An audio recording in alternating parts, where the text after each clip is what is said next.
السلام علیکم معزز خواتین و حضرات، اس طرح کی پیاری پیاری ویڈیو دیکھنے کے لیے ہمارے چینل کو سبسکرائب کریں اور بیل کے آئیکن کو دبائیں تاکہ آپ کو ہماری ویڈیو سب سے پہلے ملتی رہے۔ میں نے آگے بڑھ کر شہزاد بھائی کی جو حالت دیکھی تو مجھ سے رہا نہیں گیا۔ میری آنکھوں میں آنسو چھلک پڑے۔ وہ بالکل سہمے ہوئے، پھٹا پرانا سا کوٹ لادے، داڑھی میلی کچیلی سی بڑی ہوئی، گلے میں کئی قسم کی مالائیں ڈالے، پھٹی پرانی چپل پیر میں تھی، ایک دیوار کے سہارے بیٹھے ہوئے کانپ رہے تھے۔ میں نے بالکل ان کے قریب جا کر ان سے پوچھا، کیسے ہو شہزاد بھائی؟ وہ مجھے گھورنے لگے۔ انہوں نے بہت غور سے پاگلوں کی طرح مجھے دیکھا اور کہا، اب کیوں آیا ہے جب سب کھیل ختم ہو گیا؟ اب میں آزاد ہوں، مجھے تنگ مت کرو، جاؤ چلے جاؤ یہاں سے، میرے نزدیک مت آنا، میں پتھر مار دوں گا۔ ان کے ہاتھ میں واقعی ایک بڑا پتھر تھا۔ انہوں نے ہاتھ کو اوپر اٹھایا تو میں ڈر کے مارے فوراً کھڑا ہو گیا۔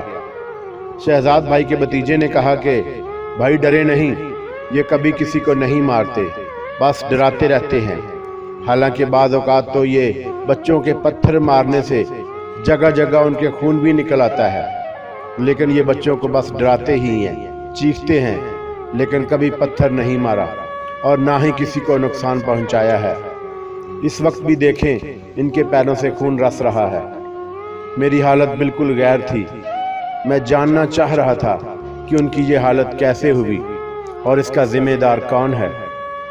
ان کا بھتیجا بھی مجھے ایک ہی سانس میں ان پر بیتی ہوئی کہانی کو سنانا چاہ رہا تھا، لیکن میں نے اس سے کہا کہ آرام سے چلو، پارک میں چلتے ہیں، وہاں بیٹھ کر تسلی سے تمام ان پر گزرے ہوئے واقعات شروع سے سنانا۔ ہم دونوں پھر قریبی پارک کی طرف چل دیے اور وہاں ایک کونے میں بیٹھتے ہی میں نے کہا، ہاں اب بتاؤ، مگر بالکل سکون کے ساتھ۔ بھتیجے نے ان کی کہانی شروع کی اور میں نے اپنی تمام تر توجہ اس کی طرف کر دی۔ بھائی کیا کہوں، جب آپ لوگ چلے گئے تو شہزاد بھائی بار بار آپ کو بہت یاد کرتے تھے، کیونکہ وہ آپ سے یا مجھ سے ہی اپنے دل کی بات شیئر کرتے تھے۔ وہ نازنین کو بے انتہا چاہتے تھے اور نازنین بھی ان پر دل و جان سے فدا تھی۔ یہ بات شاید مجھے یا آپ کو پتہ تھی اور کسی کو بھی کانوں کان خبر نہیں تھی، کیونکہ شہزاد بھائی نازنین اور اس کے گھر والوں کی رسوائی نہیں چاہتے تھے۔ یہی وجہ تھی کہ یہاں پر اس پیار محبت کی کہانی کا میرے علاوہ کسی کو علم نہیں تھا۔ ان کی محبت بس اس کھڑکی سے پروان چڑھی اور انتہا محبت تک پہنچتے ہوئے ان کی اس کہانی نے اس کھڑکی پر ہی دم توڑ دیا۔ میں تو بالکل حیران و پریشان اس سے شہزاد بھائی کی داستان بربادی سن رہا تھا۔ بھتیجے نے بات کی اور آگے بڑھاتے ہوئے کہا، اس طرح کا ان دونوں کے روز بروز ملنے کا دورانیہ میں مزید اضافہ ہی ہوتا چلا گیا۔ اب تو رات کو بھی ان دونوں نے کھڑکی پر جم کر ایک دوسرے سے باتیں کرنا شروع کر دیا۔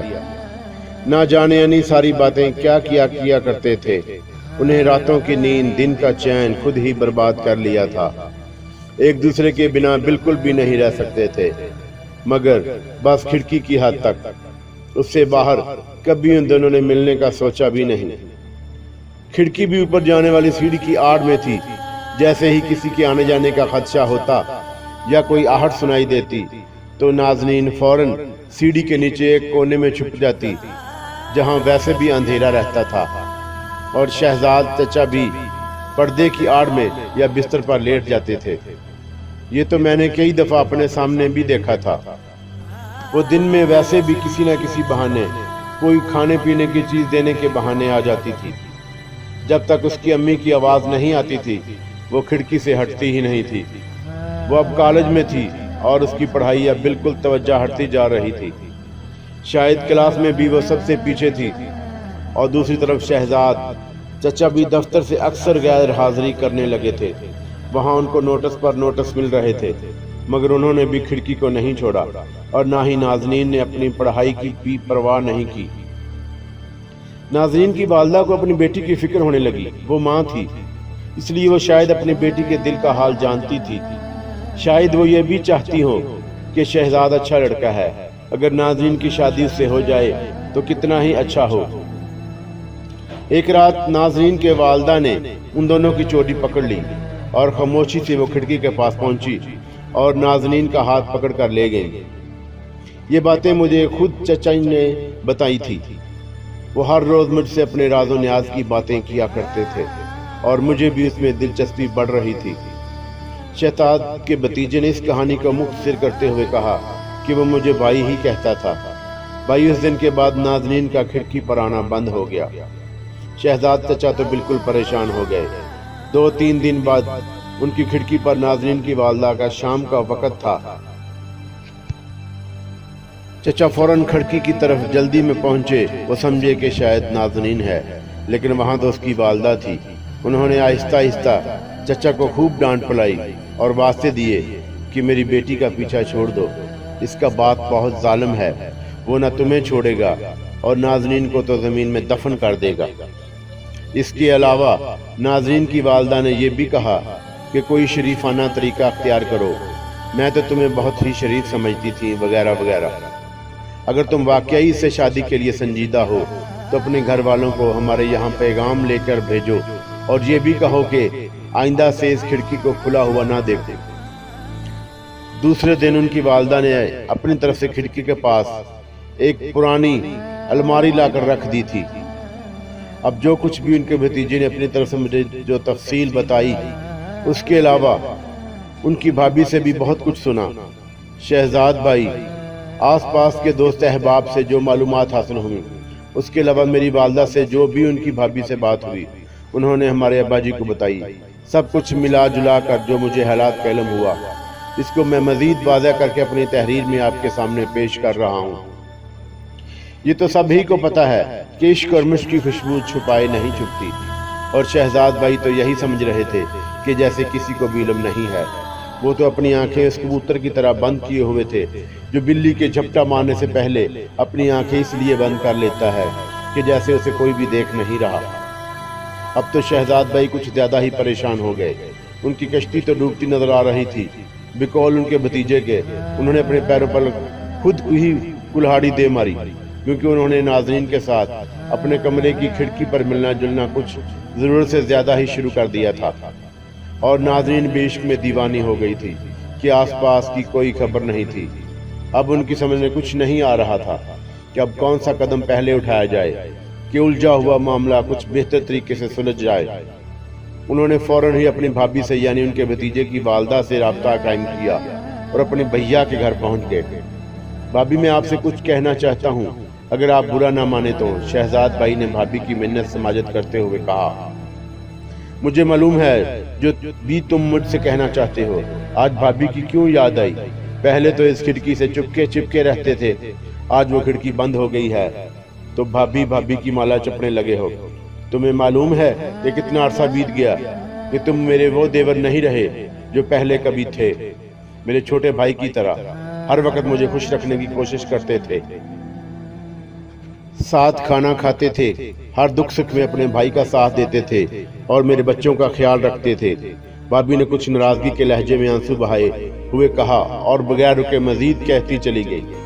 क्या तुम समझते हो कि बाहर जो तुम मर्जी करते फिरो और किसी को कानो कान खबर ना हो? तुमने अपने भाई की इज्जत का भी ख्याल नहीं रहा। अगर तुम उस लड़की से शादी ही करना चाहते थे तो पहले हमसे क्यों नहीं कहा? हम खुद खुशी खुशी उसका रिश्ता मांगने जाते और कब की शादी भी हो चुकी होती। तुमने हमें इस काबिल ही नहीं समझा। शहजाद अभी बहुत अफसरदा सा हो गया और अपनी भाभी से कहा कि भाभी ये बात नहीं है, आपकी कसम, आप तो मेरी माँ जैसी हो। मैंने इस बात को बहुत ही पोशीदा रखा था, लेकिन आपको तो तमाम तफसील मालूम है कि आपके बड़े बेटे ने आपसे कुछ कहा। भाभी ने फौरन ही बीच में बात काटते हुए कहा, नहीं नहीं, उसने आज तक मुझसे इस बारे में कुछ जिक्र नहीं किया। चाहे जो भी तुम मुझसे इसकी कसम ले लो, तुम समझते थे कि किसी को इल्म नहीं है। जनाब, तुम्हारे इश्क के चर्चे सारे मोहल्ले में मशहूर हो चुके हैं। शहजाद ने अपनी भाभी से अपनी सफाई पेश करते हुए कहा, वो कैसे? मैंने तो किसी को नहीं बताया और आप अपने आप को खिड़की तक ही महदूद रहा। भाभी को तो आज मौका मिला था, खूब अपना दिलो गुबार शहजाद पर निकाल रही थी। देखो, तुम कुछ औरतों को नहीं जानते जिनका काम ही यही होता है कि दिन भर अड़ोस पड़ोस के यहाँ झांक तांग करके एक दूसरे को खूब मसाला लगाकर एक से बढ़कर एक चटपटी खबरें पहुंचाती रहती हैं। शहजाद भाई तो हैरानगी से अपनी भाभी की ज़बानी अपनी ही कहानी सुन रहे थे। उनके इल्म में था कि किसी को कुछ खबर नहीं, मगर वह सब कुछ सारी दुनिया को मालूम था। भाभी ने मजीद एक गिलास पानी पिया और पीने के बाद फिर शुरू हो गई। क्या तुम्हें कुछ खबर भी है? तुम्हारे पड़ोस का जो मकान है, वहाँ की ऊपर वाली साबरी खाला के कमरे की खिड़की से तुम्हारी खिड़की बिल्कुल साफ नजर आती है। शहजाद भाई ने दिल में ये जरूर सोचा होगा कि वाकई वो बहुत बड़े सब्र वाली खाला थी। शहजाद की भाभी ने तो सारी कसर, जो भी दिल में गुस्सा भरा हुआ था, वो सब शहजाद पर निकाल दिया। अब शहजाद क्या करता, खामोश होकर ही अपनी भाभी का गुस्सा सहता रहा। आखिर में उसने अपनी भाभी से माफी भी मांगी और फिर जब उनकी नाराजगी में कमी हुई तो शहजाद ने उनसे मशवरा मांगा कि अब उसे क्या करना चाहिए। उनकी भाभी ने कहा कि तुम्हारे भाई आएंगे तो मैं उनसे सलाह करके ही कुछ बता सकती हूँ, लेकिन शहजाद अब वक्त हाथ से निकल गया है, अब कुछ भी तुम्हारे हक में कोई फैसला होना मुमकिन नहीं है। बात अब बहुत आगे बढ़ चुकी है, क्योंकि